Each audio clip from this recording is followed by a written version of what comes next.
Laki-laki yang terdidik oleh pengalaman tidak pernah benar-benar takut berjalan sendirian.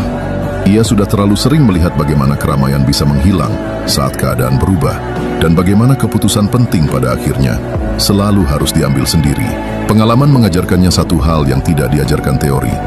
Keberanian bukan berarti tidak merasa ragu, tetapi tetap melangkah meski ragu itu ada. Ia paham bahwa pertumbuhan sering terjadi di fase sunyi, ketika tidak ada tepuk tangan, tidak ada dukungan, bahkan tidak ada yang benar-benar mengerti perjuangannya.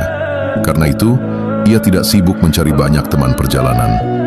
Ia lebih sibuk memastikan bahwa ketika harus berdiri sendirian, mentalnya cukup kuat, pikirannya cukup jernih, dan prinsipnya cukup kokoh untuk membawa dirinya tetap maju tanpa bergantung pada siapapun.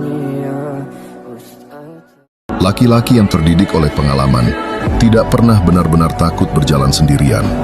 Ia sudah terlalu sering melihat bagaimana keramaian bisa menghilang saat keadaan berubah, dan bagaimana keputusan penting pada akhirnya selalu harus diambil sendiri.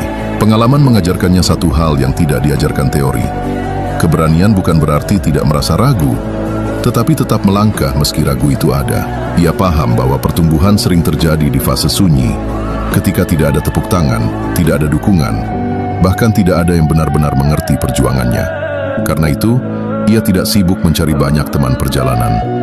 Ia lebih sibuk memastikan bahwa ketika harus berdiri sendirian, mentalnya cukup kuat, pikirannya cukup jernih, dan prinsipnya cukup kokoh untuk membawa dirinya tetap maju tanpa bergantung pada siapapun.